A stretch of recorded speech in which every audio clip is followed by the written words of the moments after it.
મિત્રો આજના વિડીયોના અંદર આપણે વાત કરીશું તો કે અસલી સૌથી વસ્તુ કે જે વસ્તુ જે છે એ કેમિકલ યુક્ત છે કે નહીં તે પારખવા માટે કેટલાક ટેસ્ટ કરીશું અને જો એના માટે મેં પૂરતો પ્રયત્ન કર્યો છે તમને સમજાવી શકું. પણ છતાં બી જો આપણે અહીંયા કંઈ ભૂલ ચૂક રહી જાય તો ભૂલ ચૂક લેવી જોઈએ, કારણ કે અમુક વસ્તુ આપણી પાસે મોટા પાયે બનાવવા માટે હોતા નથી. તો મેં મારી રીતે બનાવવાનો પ્રયત્ન કર્યો છે કે જેથી આપણે ટેસ્ટ કરીએ તો આપણને અસલી અને નકલીનો ફરક પડી શકે. ઓકે, તો સૌથી પહેલાં આપણે મધથી શરૂઆત કરીએ કે આપણી પાસે મધ છે. હવે આના અંદર જે છે ટોટલી ઓરિજિનલ મધ આના અંદર છે અને ડુપ્લિકેટ મધ જે છે આના અંદર છે. કેવી રીતે ખબર પડે તો કે જો સૌથી પહેલાં ડુપ્લિકેટ મધ જે છે એના અંદર શું આવે છે કે ડુપ્લિકેટ મધના અંદર જે છે એ મોટા ભાગે ખાંડની ચાસણી આવે છે. તો આ જે ગુલાબી ઢાંકણાવાળો જે છે એ નકલી મધ છે. તો તેને આપણે કેવી રીતે પારખી શકીએ? તો સૌથી પહેલાં એનો ટેસ્ટ છે અને એ ટેસ્ટ છે કે રૂ દ્વારા એને ડબોળીએ છીએ. બરાબર, રૂ એટલે કે આપણી પાસે આ જે છે આ નકલી મધ જે છે તેમાં ડબોળીએ છીએ. બરાબર છે. હવે એ ડબોળ્યા બાદ એને સળગાવવાનું છે. શું કરવાનું છે? સળગાવવાનું છે. તો જોઈએ સળગતી વખતે કેવો અવાજ આવે છે.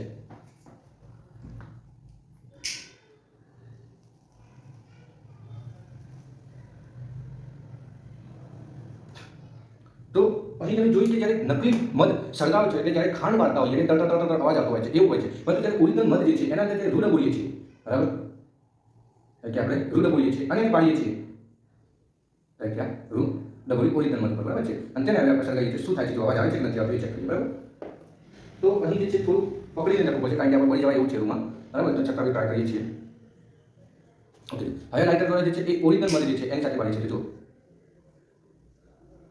મધ ઝડપી સળગી જાય છે, એમાં કોઈ અવાજ આવતો નથી. બરાબર, તો આ વખતે આપણે કહી શકીએ કે મધ કયું ઓરિજિનલ છે અને કયું ડુપ્લિકેટ છે. અને બીજો ટેસ્ટ છે એ છે કે જે પાણીની કસ્ટનરી હોય, બરાબર, તો તેના અંદર જ્યારે આપણે મધ નાખીએ છીએ એક ડ્રોપ નાખવાનું છે, વધારે નાખવાનું નથી. તો આપણી પાસે પાણી બી છે, એ પાણી ભરી દઈએ થોડું.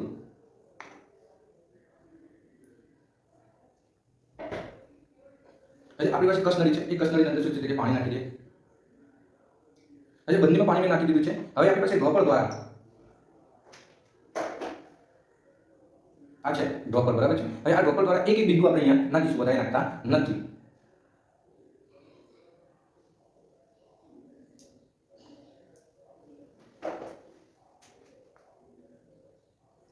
તો આપણી પાસે આ જે છે ડુપ્લિકેટ મધ. ઓકે, હવે આપણી પાસે છે ઓરિજિનલ મધ. બરાબર,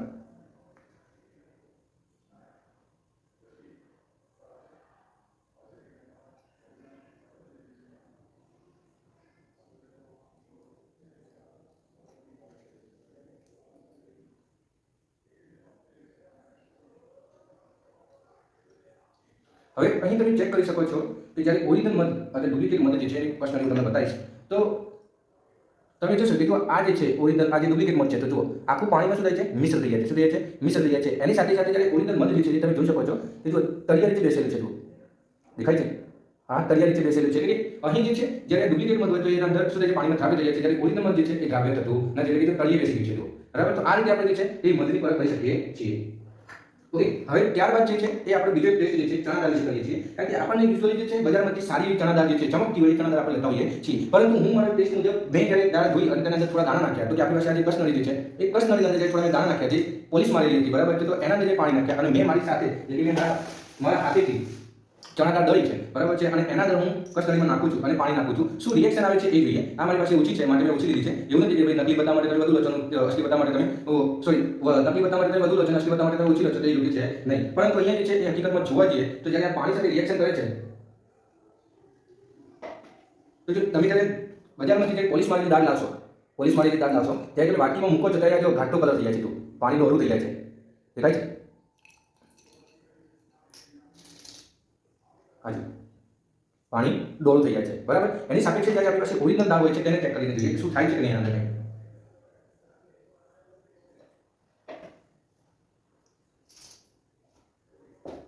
તો જો દાળ ઓછી છે છતાં પાણી વધારે છે તો બી એટલું બધું ડોળ થયું નથી. એનો મતલબ શું થયો? કે આપણે દેખીતી રીતે સમજી શકીએ છીએ કે આના અંદર ફોતરા છે, એના માટે કદાચ થયું છે, બટ એટલું બધું ડોળ થયું નથી. જ્યારે આનું સાપેક્ષે તો તમે જોઈ શકો છો કે આખું પાણી ડોળ થયું છે. બરાબર. તો આ જે છે ચણા દાળ મિશ્ર વાળી છે, એટલે કે આપણી પોલીસ મારેલી દાળ છે કે જેને આપણે ખાવાથી શું થાય છે? શરીરને નુકસાન થઈ શકે છે. જ્યારે આ ઓરિજિનલ દાળ છે કે જેના અંદર કંઈ તકલીફ પડી નથી. બરાબર. તો આ રીતે આપણે ચણા દાળ વિશે આપણે જોઈ શકીએ છીએ. મોટાભાગના કઠોળ દાળ જે છે એ આપણે પોલિશિંગ વાળી એટલે સારી ચમકતી આપણે લેતા હોઈએ છીએ. બરાબર છે.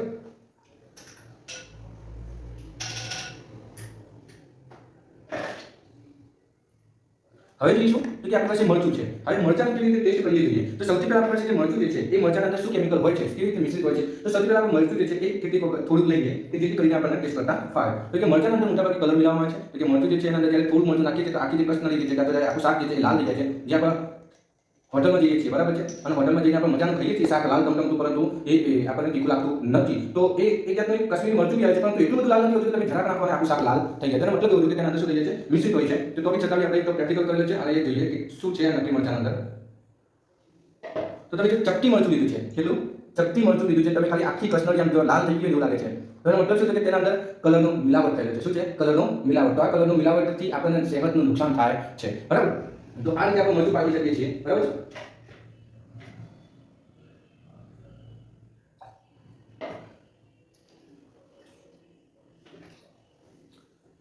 હવે વાત કરીશું કે આપણી પાસે બીજી એક વસ્તુ જે છે કે હળદર છે તો એ હળદરના અંદર આપણે શું કરીએ કે હળદર જ્યારે નાખીએ છીએ અને જો તેના અંદર સલ્ફ્યુરિક એસિડના 2 ડ્રોપ નાખીએ અને કલર ચેન્જ હોય તો તેના અંદર મિશ્રિત છે એટલે કે આપણે ખાવાના સોડા મિશ્રિત કરેલો હોય છે તેવું આપણે કહી શકાય તો આપણી પાસે કોઈ ખાવાના સોડા નાખી અને હળદર બનાવેલું છે કે જે મિશ્રિત હોય છે બરાબર ઓરિજિનલ હળદરના અંદર આવતું નથી તો આપણી પાસે સલ્ફ્યુરિક એસિડ છે તો સલ્ફ્યુરિક એસિડના અંદર જ્યારે આપણે નાખીશું તો જો શું થાય છે ઉભરો આવે છે જો દેખાય છે હવે આ ઉભરાની સાથે સાથે તમારે અહીંયા જે છે કલર બી તમને ચેન્જ થતો દેખાશે આપણે થોડું વધારે લઈએ સલ્ફ્યુરિક એસિડ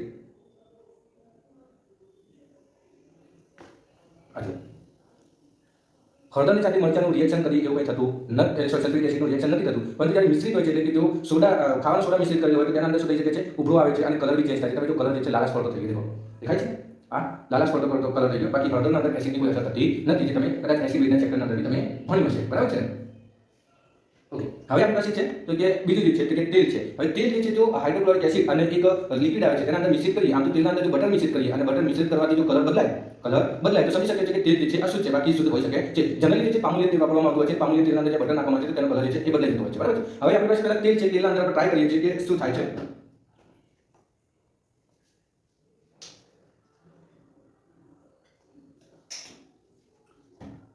આ ઓરિજિનલ તેલ છે બરાબર છે જ્યારે આ જે છે ડુપ્લિકેટ જે છે બરાબર ડુપ્લિકેટ તેલની ડબ્બી બનાવેલી છે કે જે આપણને વનસ્પતિ તેલ હોય છે તેની હાજરી આપે છે હવે વનસ્પતિ તેલની હાજરી માપવા માટે જ્યારે આપણે અંદર હાઇડ્રોક્લોરિક એસિડ કાં તો સલ્ફ્યુરિક એસિડ નાખીશું તો કેટલાક રિએક્શન થતા છે ઓરિજિનલ બીજું લિક્વિડ આવતું હતું એ મારી પાસે નથી એટલે કદાચ એના અંદર રિએક્શન મે બી ન આવી શકે તો એમાં કોઈ ઇશ્યુ છે નહીં બરાબર છે હવે તમે જુઓ આના અંદર જે છે એ રિએક્શન જે છે કલર ચેન્જ થઈ ગયો તેલનો આખું તેલ જે છે સફેદ થઈ ગયું આમ જનરલી લાલાશ પડતું થવું જોઈએ છે પણ આપણે એને થોડા સમયમાં મૂકી દઈએ તો કદાચ મેબી થઈ શકાય અને જો એ થાય તો એનો મતલબ એવું થઈ શકે કે તેલના અંદર આવેલા ઝેરી તત્વો જે છે કે આપણા શરીરને બહુ નુકસાન કરે છે પામોલિન તેલ જે છે એ મોટાભાગના અંદર એવું લિક્વિડ આવતું હોય છે બરાબર પછી આપણી પાસે ઘી બનાવેલું છે કે જે ઘીના દ્વારા આપણે ટેસ્ટ કરીશું કે તેના અંદર શું ફરક પડે છે કે નથી પડતો બરાબર પહેલાં અહીંયા શું છે થોડું મિક્સ કરી લઈએ કે જેથી કરીને આપણે વ્યવસ્થિત કાઢી શકીએ છીએ બરાબર ઓકે આ આપણી પાસે નકલી ઘી બનાવેલું છે અને નકલી ઘીની રેસીપી મહેરબાની કરીને પૂછતા નહીં કારણ કે મેં બી યુટ્યુબ કરના અંદરથી જોઈને બનાવી છે એમાં મને કોઈ ધંધો નથી મારો બરાબર છે આપણી પાસે ત્યાં નકલી ઘી થોડું લીધું છે કારણ કે મારે છોકરાઓને સાયન્સ પ્રોજેક્ટ અંદર ઉપયોગ કરવાનો છે વધુ ઉપયોગ નહીં કરું કારણ કે એના અંદર બનાવવામાં ખૂબ મહેનત લાગેલી છે હવે આપણી પાસે સલ્ફ્યુરિક એસિડ છે શું છે સલ્ફ્યુરિક એસિડને એના અંદર નાખીશું અને શું થાય છે જોઈએ તો તમે જો સલ્ફ્યુરિક એસિડ નાખતા જે છે ને આ બંનેનો કલર જે છે એ આખો વ્હાઇટ થઈ ગયો તમે જો ઉભરાવા માંડે છે શું માંડે છે ઉભરા બરાબર છે હવે આ ઉભરાવા માંડેનું કારણ એ છે તો મેં આ જે નકલી ઘી બનાવેલું છે નકલી ઘીના અંદર જે છે એ ખાવાના સોડા ત્યારબાદ છે તેના અંદર ખાવાના સોડાની સાથે સાથે એના અંદર બીજું જે છે વનસ્પતિ તેલ હોય છે તે મિશ્રિત કરવામાં છે અને કેટલાક અંશે ઘી હોય છે આ મિશ્રિત કરવાથી તમને એમ જોવા જઈએ તો ઓરિજિનલ ઘી જેવું લાગતું હોય છે જુઓ બરાબર છે પરંતુ આની પારખવાની એક બીજી વસ્તુ એ છે કે તમે એને તડકામાં મૂકી દો અને ગરમ થઈ જાય અને થોડા સેલ્સિયસ તાપમાન નીચું જતા તે ઠંડુ થઈ જાય તો એમ થઈ શકે છે બીજું ચમચી લઈને એને ગરમ કરો ગેસની સ્ટવ પર મૂકો અને એક ચમચી ઘી હોય તો તે ગરમ થતા એની સ્મેલ છોડે બરાબર તો તે ઘી ઓરિજિનલ હોઈ શકે છે જ્યાં સુધી મને એટલું બધું નથી ખબર પણ છતાં તમે મેં જેટલું મને યાદ છે ત્યાં સુધી આ જે ઘી છે એ ડુપ્લિકેટ છે કારણ કે એના અંદર જો આ રીતે ઉભરાવે છે કલર બી ચેન્જ થાય છે એવા કેટલાક પનીર જે છે પનીરની અંદર બી જોઈ શકાય છે કે પનીરની તકલીફ બી હોય છે કે પનીર નકલી હોતું હોય છે બરાબર તો મારા પ્રયત્ન એવું છે કે મેં બતાવ્યું કે કેવી રીતે ટેસ્ટ કરી શકાય કેવી રીતે બનાવી શકાય બરાબર છે હવે આપણી પાસે બીજું જે છે ચા છે હવે આ ચા જે છે એ થોડા કંઈ છે વધારે નથી પણ મેં માની લો કે આ થોડી ચા જે છે એ કસ્ટરીમાં લઈ રહ્યો છું કોઈ કસ્ટરી હોય તો આપણે યુઝ કરીશું તો આપણી પાસે કોઈ કસ્ટરી છે એ કોઈ કસ્ટરી અંદર તમે જ્યારે એને થોડી ચા નાખશો ચા નાખેલી છે એના અંદર હું થોડું પાણી લઈશ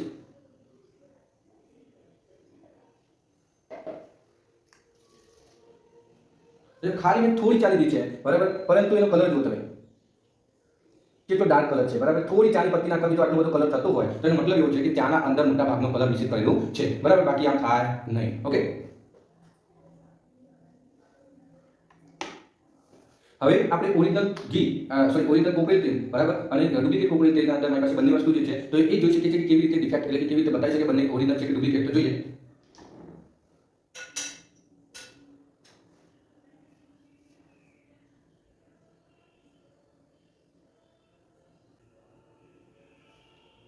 ઓકે હવે જો આપણી પાસે આ એક ઓરિજિનલ તેલ છે કોપરેલની એ લઈએ છીએ।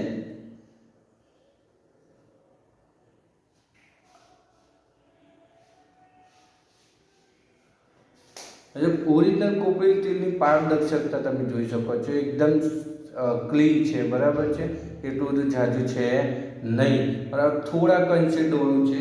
જ્યારે પેલું જે છે એ શું છે, મોટા ભાગે મિશ્રિત હોય તો એ કેવું દેખાય છે, વ્હાઇટ કલર જેવો દેખાય છે, એની સ્મેલ બહુ તીવ્ર આવતી હોય છે। તમે આમ જુઓ તો કે એકદમ પાણી જેવું છે, અને આ એકદમ પાણી જેવું છે। જુઓ, હવે તમે જોઈ શકો છો કે તેલ જે છે એકદમ ક્લીન ના હોઈ શકે કદી બી, બરાબર છે। તો કોપરેલ જે તેલ છે એકદમ પાણી જેવું હોય, ક્લીન, તો એનો મતલબ શું છે કે કેમિકલ છે, એ કોઈ જાજુ કામ છે નહીં। તમે આમ કે જોશો ને, તમે હાથમાં લગાવીને તો બી હાથ જે કોપરેલની જે આમ સ્મેલ જોઈએ તો આમ સુગંધ આવી શકશે નહીં। તો આ રીતે જે છે એ આપણે ટેસ્ટ કરી શકીએ છીએ, બરાબર છે, અને ઓરિજિનલ અને ડુપ્લિકેટ વસ્તુ આપણે ચેક કરી શકીએ છીએ। બીજી કેટલીક વસ્તુઓ જે છે કે જે આપણે ચેક કરી શકીએ, પરંતુ હાલ પૂરતું હું આટલું જ રાખું છું। બીજું જે છે એ નેક્સ્ટ વિડીયોના અંદર આપણે જોઈશું, બરાબર છે।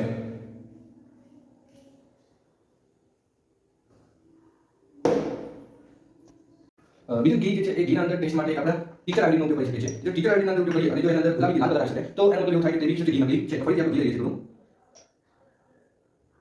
બરાબર છે, અને ઘી લઈએ છીએ। હવે આપણે બપોરની મદદથી મારી પાસે છે એ ટીચર આઈડી,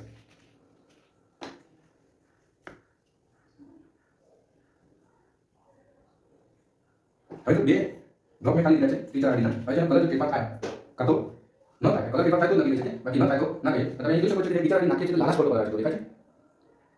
હજી કોઈ સમય તમને લાગે છે ખબર પડી તો તમે આખો લાલ કલર મોટા ભાગે દેખાય છે, લાલાશ પડતો, અને મતલબ શું છે કે આ ઘી જે શું છે નકલી છે, બરાબર, અને આ જે આપણે છે એ ટેસ્ટ કરી શકીએ છીએ, બરાબર। તો આથી વાત આપણી ટેસ્ટની। હવે આપણી પાસે એક બીજું છે તેલ છે, બરાબર, એકમાં ઓરિજિનલ તેલ છે, એકમાં ડુપ્લિકેટ તેલ છે। હવે ઓરિજિનલ તેલ જે છે એના અંદર આ ડુપ્લિકેટ તેલ છે, એના અંદર આપણે ઉપયોગ કરીશું આ જે છે ટીચર આઈડી, બરાબર છે। તો એને બે ડ્રોપ લઈએ અને જોઈએ રિએક્શન શું થાય છે। તો આ જે છે થોડા અંશે જુઓ લાલાશ પડતો ભાગ છે, અને મને એવું લાગે છે કે થોડી વાર મૂકી શકીશું તો આપણને જાજો ખબર પડશે, બરાબર, વધારે ખબર પડી શકશે। અને જ્યારે આપણી પાસે ઓરિજિનલ જે તેલ છે એને લઈ લઈએ એટલે દેખી શકીએ કે થોડા શું ફરક પડે છે નથી પડતો, બરાબર।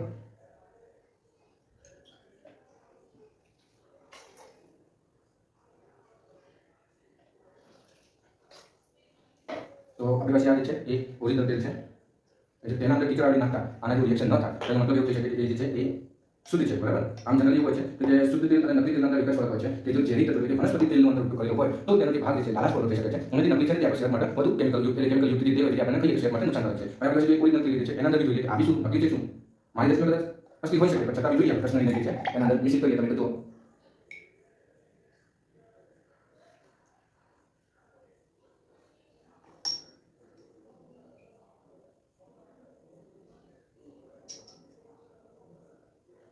આ જે તેલ છે એના અંદર થોડું લાલ છે, જ્યારે આ જે તેલ છે એના અંદર વધારે પડતો લાલાશ કલર થઈ ગયો હોય એવું આપણને જોવા મળે છે। અને આમ કહી શકે કે જેનો કલર વધારે લાલ અથવા બ્લુ ટાઈપનો હોય તો એ નકલી હોઈ શકે છે, બાકી પીળાશ પડતો જે ભાગ જે છે એના અંદર હોતો નથી। તો આ મોટાભાગે પીળાશ પડતો વધારે ડાર્ક પીળો છે, આ લાલ જેવો દેખાય છે, બરાબર। તો આના પરથી કહી શકીએ કે આ બંનેમાંથી નકલી તેલ કયું છે, ઓકે। બાકી તો જો મોટાભાગે જે પીડીએફ છે કે ડીઓ વાસ્કર છે તેના અંદર ડીઓ વાસ્કરની પીસ છે એના અંદર લીધું કે ખોરાક કેવી રીતે પાટી શકાય, બરાબર। તો તેના વિશે એક પીડીએફ છે, અને છતાં તમે વિડીયો જોયો હોય કાં તો તમારો પ્રોજેક્ટ હોય તો તમે પ્રોજેક્ટ કરવા માંગતા હોય તો તમને પ્રોજેક્ટ જે પીડીએફ છે એ મારી YouTube ચેનલના લિંકમાં કોમેન્ટ બોક્સમાં તમને કોમેન્ટ કરી દઉં, હું તમને એ આપી દઈશ, બરાબર।